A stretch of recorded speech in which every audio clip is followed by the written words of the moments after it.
Hello and welcome to STEAM Learning and Fun at Home during the lockdown.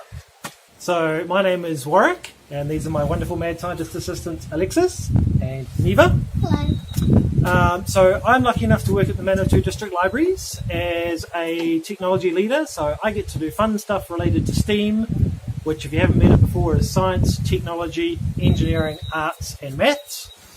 And so my job is to plan activities and sessions and programs, and then I get to run some of them, and I get to do hands-on learning and activities with young people and watch as they discover things and learn things, and I think it's massively good fun. Now obviously under the current circumstances no one can come to our programs, we're all staying at home to stay safe, so I thought I would have a go at coming up with some ideas that we can all do at home, because obviously I'm a parent. And my first thought when I heard about the lockdown was, wonderful, it's the right thing to keep us safe. Well, wonderful may not be the right word, but I think you know what I mean. But my second thought was, oh my dear Lord, 30 days at home with children, what on earth are parents going to do and how are we all going to stay safe? So this is one thing to watch. I won't promise we'll get it out daily, but we'll see how we get on. And I'm going to do things across, as I mentioned, STEAM, science, technology, arts, maths, all sorts of things like that. And I'm going to do my absolute best to choose materials and supplies that hopefully you will all have at home, or you can perhaps get on your next shopping trip. Now I did just want to emphasise, please don't rush out and go shopping just to get things I mentioned here. Wait until your next regularly scheduled shop, and with a bit of luck the supermarkets or your corner dairy or someone will have these things in stock. So we're going to start off today with the good old crowd favourite, vinegar and baking soda. So you need a cup of some description. I've got nice clear cups so you can see the colours and things, but a mug will do, any kind of regular plastic cup will do just fine. A little bit of vinegar. I've got white vinegar here, again so it's easy to see the colours, but if you've got malt vinegar or something like that in the cupboard, that's fine too. You'll need maybe a cupful or two of it, so you won't need loads and loads, depends how many times you want to do the experiment. Baking soda, if mum or dad or someone at home is planning on using it for baking later, you might want to set aside a few teaspoons for use for this experiment, and then keep the rest for later so it doesn't get contaminated or spilled or anything like that. So a little bit of dishwash, you only need a few drops, so we'll use that a little bit later. Some teaspoons, and as an option later you might use a plastic bottle and a balloon. So, and yes, and of course I nearly forgot the food colouring, optional, but it's helpful, it makes it a lot more fun. So take a cup each and pop it on your tray. We're working on trays and we're working outside to contain the mess. You could do this inside and perhaps just work in a roasting tray or something like that. So put about a quarter of a cup of vinegar in your cup. You alright with that? Yep. Dad, on your phone. So you don't need huge amounts for this, just something around... It's fine, we'll look at it later. Right, hold on to that. And put about a quarter of a cup of that in there. Food colouring? We won't add, oh yes, you can add a drop of food colouring, so choose a colour. And just put a drop in there. Remember, food colouring does a great job at staining fingers. So, one drop or two? But it does wash out your fingers. One drop? Just a drop is plenty. Whoops, I did two. That's it. Yep, I'll bend it. Little tap on the bottom. Okay. Tap, tap. Oh, hello. Pop the lid back on. Yes, mix it up. Yep. Right. Whoa. Now, in a separate cup, give yourself 1 teaspoon of baking soda. Yep, just pop a teaspoon. That one's been That's alright, yeah, so we'll set that one aside, use that for a mixing spoon, use a clean teaspoon. Yep, that's plenty. Okay, and the other. Pop that in your cup. Just a regular, yep, that's fine. Pop it in there. Right. Tip it in and see what happens. Something awesome should happen. Whoa, whoa, there we go. Excellent. I wasn't Yep. So what do you think's happening there? Yeah, I think the two things are reacting with each other to make a chemical reaction. So what's going on there is baking soda called calcium carbonate. It's reacting with a very weak acid and vinegar. And the two of them combine and they form something called carbonic acid, which then immediately breaks down into water, like we drink out of the tap, and carbon dioxide. So all those bubbles were fizzy bubbles, just like you'd see in a cup of soft drink. Like if you shake up a bottle of soft drink and open it, and the whole thing overflows, that's carbon dioxide bubbles. So it's the same thing there. So now we're going to try the same experiment. So tip it out into the bowl. So I forgot to mention a bowl or a bucket to tip all your leftovers is handy. Dad, why That's right. we get wipes? That's right. That's all we're outside. Okay. So we're going to try it again. I'm going to choose blue. So you can choose a different colour this time if you like. So all those bubbles came out of the... Oh, do I need this cup? Yes. Yep, we'll reuse the same cup. So it'll just be white cups. It's still blue. So add another colour in if you want to. Whoa. Okay, what's the good food dye on the... So we didn't keep the bubbles. I got food dye. That's right. So give it a wee stir. So all those bubbles came up and foamed over. They actually foamed over rather more impressively than I thought. This time we'll try adding just a drop or two of dishwash to our solution. Mine's green. 1, 2, there we go. How much food coloring did you add? I didn't add that much. And also pink this time. Oh yeah, so it's slightly purple. Cool. Right, give it a stir. Mix in the dishwash. That's good. And then we'll do the same thing again. So a clean teaspoon of baking soda, please. Do I use the same teaspoon that I used? Because it's still quite clean. Nothing got on it, Dad. So yeah, so put it in, Dad, in nothing your cup. got on my clean. Yes, that's fine. So before you tip it in, what do you think is going to happen this time?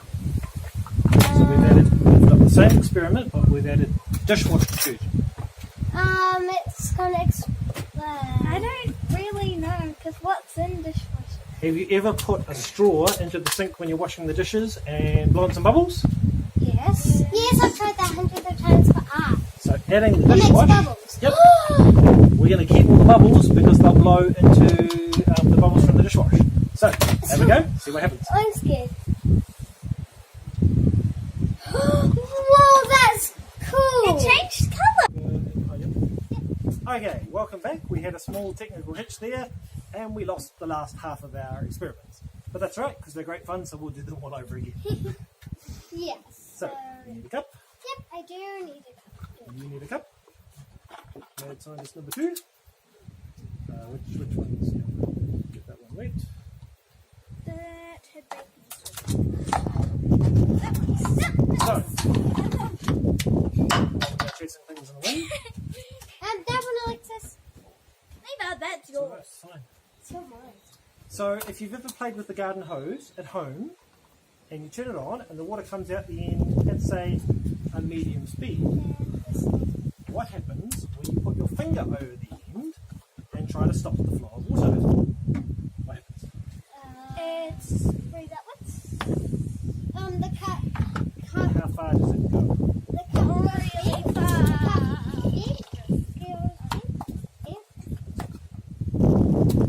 Why do you think it goes so much further? It bends. The cat bends. Bend. The hose. You put your finger over the hose. Why does the water go so much further? Can I just? Because the water. So it's got a smaller gap to go through, so it has to accelerate and it goes further. So we'll see if we can make that happen. Instead of having an eruption like a volcano, we're going to use a funnel. And so we'll have a narrower space, so hopefully we'll turn an eruption into a fountain. Now if you don't have a funnel handy at home, for example, you can take a soft drink bottle, you chop the top off and make yourself a funnel. It's got a big opening, but if you put some tape over the end, there we go, thank you, lovely mad scientist number 2, and put a small hole in it, you'll get the same kind of effect. So, are we ready? Yeah, can you This one doesn't drop it in, it's old school. mix my colours together? And in case it wasn't obvious, a cloth would be an excellent part of your preparations as well, or an old towel or something, because we're all getting multicolored. And sorry if he already said that. Right. Now, you need good timing for this one. Oh, I'm scared. Oh, it moved. Awesome. Sorry. That's better. I just moved close. I just said technical difficulties.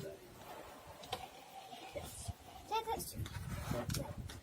I'm adding my dishwasher. Right. So you've got to be nice and fast with this one. We're going to try. also, one's with dishwash, one's without. Yep, we're trying different variations. So Neva will put the baking soda in, then I will quickly put this on top, and it might pay for an adult or someone at home to just anchor things. If you've got older kids, they could whack the funnel on top. And this one's definitely an outdoor one. Right, so you ready? 1, 2, 3, go! Whoa! Green fountain. Gorgeous green. It's green and yellow, that's why. Cool. Lovely green. There we go. Yeah, and I'll Lots of bubbling. It's fine. Right. Fantastic. We'll add the green to me. Add scientist. Okie dokie. Right. So this is the same thing as before. We're going to try and speed up through the funnel. So you want it in the funnel? Maybe you want me to do the funnel? Right. Let's go Put a green. finger on there. 1, 2, 1. Whoa! There we go! Hippo! We have liftoff. Sorry about that. Sorry. And with this one, you can push down to make it more of an explosion. That one. If you've got a squishy pocket. Right. Yeah. Now, for our final experiment, where has mad scientist number 2, number 1, who's checking the numbers, can I please have my bottle? So, if you have a drink bottle handy, or a small old tomato sauce bottle or something like that, what you can actually manage, if you're careful, is you can, again, like the dishwash, captured all those bubbles. You can capture that carbon dioxide, and there's actually enough pressure from the carbon dioxide to blow up a balloon, which as we all know is quite hard to do. That's number 1. Oh, I'll get it. I'll get one. Get Right, so just be up a second. Yeah, here's the reach button. Oh, I'll get it. It's right here. So I have to pour it. So this one's also a bit tricky in terms of the timing, because you've got to get your baking soda in quickly, but you could use a piece Yeah, get the balloon ready. One way you could do it is roll up a paper cylinder that's narrow enough to go in the neck of the bottle, put your baking soda in that, and drop it in, and then put your balloon on top. So I've got the balloon ready, so you're going to use one hand and take that off as soon as you put that in. Yeah, go. Thumb out. Okay, I've got 3, 2, 1, go. Take Thumb it out. Take Yep. it out. No, not again. There we go. That was way better than last time. Yep, because we were quick. And so you can see the reactions carrying on. All those bubbles coming up, and our balloon is quietly getting bigger and bigger. Wow, yeah, looks like it's smaller. Second time round. So as I said before, parents, you may want to limit quantities of your reagents, your chemicals, baking soda and vinegar, so you don't run out. And it's enormously good fun to just carry on and try these things again, at least until you're used to them. And also, make sure Right, that that's all for today. Thank you very much. And We'll also see you make next